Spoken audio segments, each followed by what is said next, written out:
A few years ago, I found myself on an airplane, flying towards a future I had meticulously planned. I was moving to a new country for my studies, a chance to immerse myself in a new culture and expand my mind in prestigious lecture halls. It was the culmination of years of hard work, the very definition of a dream come true. On paper, my life was a picture of success, but reality, as it often does, had other plans. The initial excitement quickly faded, replaced by something I couldn't have anticipated. The sky seemed permanently gray. The language, which I had studied, felt like a dense wall of sound I couldn't penetrate. The academic pressure was immense, but the loneliness was suffocating. I felt like an observer of my own life, watching myself go through the motions from behind a thick pane of glass. Simple tasks, like going to the grocery store, felt like monumental efforts. The pleasure in things I once loved simply vanished. My world was losing its color. Eventually, this condition was given a name: depression. My suffering felt absolute, a direct and inevitable result of my environment. The story I told myself on a constant loop was this: I made a mistake coming here. This new country is hostile. The loneliness is unbearable, and the academic pressure is crushing me. I am failing. The pain was real, the sadness a physical weight. I was convinced that my suffering was a passive experience, something that was happening to me. It took a long time, and a chance encounter with a dusty book of Stoic philosophy in a university library to ask a different question. Was it the country that was the source of my pain? Was it the university? Or was it the story I was telling myself about them? Could it be that the facts of my life were one thing, and my suffering was something else entirely? Something I was, in some way, participating in creating. The book was a collection of discourses by Epictetus, and his words reached across 2 millennia to offer a diagnosis more accurate than any I had received. He said, "Men are disturbed not by things, but by the view which they take of them." This single sentence is arguably one of the most powerful and liberating ideas in human history. It is the master key that can unlock the prison of our own suffering.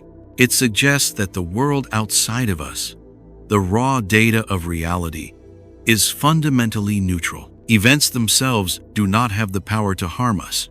A failing grade is a mark on a piece of paper. A critical comment is a sequence of words. A romantic rejection is another person's decision. These things are simply facts. They are not inherently good or bad. Think of life's events as notes on a sheet of music. The notes themselves are just frequencies, neutral marks. It is our mind that acts as the orchestra, interpreting those notes and choosing to play them as either a tragic funeral dirge or a heroic symphony. The magic, or the poison, is in the interpretation. Our mind takes the neutral event and wraps it in a story, a judgment, a belief.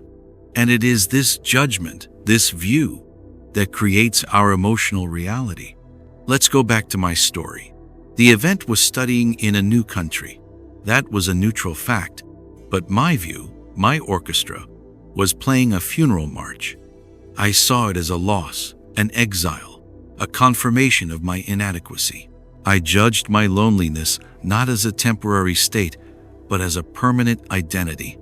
My mind manufactured the suffering, and my depression was the result. The external world presented a challenge, but my internal world had already declared it a catastrophe. This is the hidden source of so much of our pain, and it's why 2 people can endure the exact same event with wildly different outcomes. It's a drama that plays out in our lives every single day. Think of the modern anxiety of public speaking. The event is a presentation in front of colleagues. For one person, the mind creates a horror story of the future. I'm going to forget my words. They will all see I'm an imposter. This will be a humiliating disaster. This view, this act of negative fortune-telling, creates a physical reality of a racing heart, sweaty palms, and a trembling voice which in turn makes the prophecy more likely to come true. Another person, facing the same empty chairs, tells a different story. I am prepared. I have something of value to share. This is an opportunity to practice courage. The event is the same. The internal story is what creates either paralyzing fear or focused energy. Or consider the subtle pain of receiving feedback. The event. Your boss gives you constructive criticism on a project, a neutral fact. Yet for many of us, the immediate, automatic story is one of personal failure.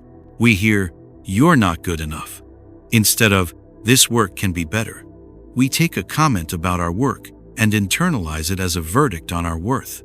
This is the psychological trap of personalization. The alternative view is to see criticism not as an attack, but as a gift. This person is investing their time to help me improve. This feedback is data I can use to grow. It is valuable, even if it is uncomfortable. This principle is so powerful that it became the bedrock of one of the most effective forms of modern psychotherapy, cognitive behavioral therapy, or CBT.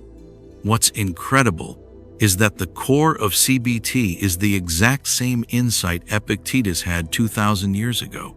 Therapists teach clients that it's our thoughts that create our feelings. They help us identify those automatic, unhelpful thought patterns, the cognitive distortions like catastrophizing, personalization, and mind reading, and challenge them with reason. The core Stoic concept is called assent. An impression, a thought like, "This is terrible," appears in your mind, but it only becomes a belief, something that disturbs you when you assent to it, when you agree that it's true. CBT is, in essence, a clinical method for training ourselves to withhold assent from our own irrational thoughts. So, how do we practice this ourselves? How do we become the calm gatekeeper of our own mind, deciding which thoughts to assent to?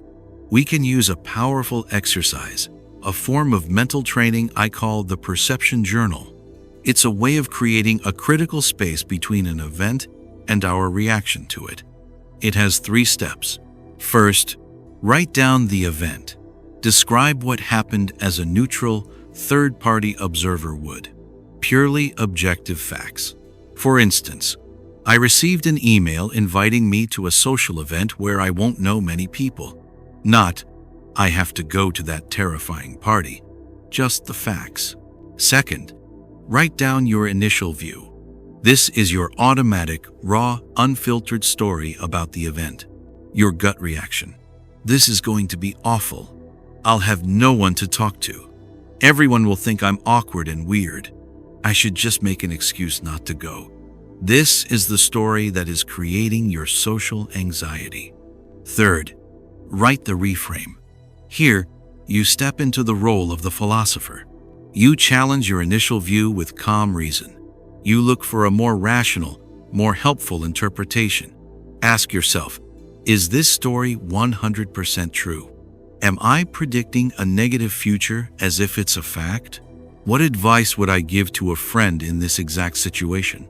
Your reframe might look something like this. Feeling nervous is normal. This is an opportunity to practice social courage, not a test of my worth. My goal is not to impress everyone, but simply to have 1 or 2 pleasant conversations. Even if it's awkward, I will survive. This is a low-stakes chance to grow. When I was in that new country, that's what I began to do, slowly and imperfectly. The event. I have to write a 10,000-word dissertation in a language that is not my first. The initial view, this is impossible. I am not smart enough. I will fail. And this whole journey will have been for nothing. The reframe, this is a significant challenge. It is supposed to be difficult. The goal is not perfection, but progress. I will break it down into small, manageable parts. I will write 300 words a day. Each word written is a victory. The struggle is part of the process and a testament to my effort, not my failure. The country didn't change. The university didn't get easier. but my experience of it was utterly transformed. I stopped seeing my situation as a verdict on my weakness and began to see it as a training ground for my strength. The suffering, which had felt so solid and real, began to dissolve because its source was never in the external world to begin with. It was in my view. This doesn't mean we become unfeeling robots. Pain is real. Loss hurts. Betrayal stings. Stoicism is not about denying these feelings. It is about refusing to add a second layer of suffering on top of them, the suffering that comes from our own stories. Pain is the event. Suffering is the interpretation. The events of life will continue to be unpredictable.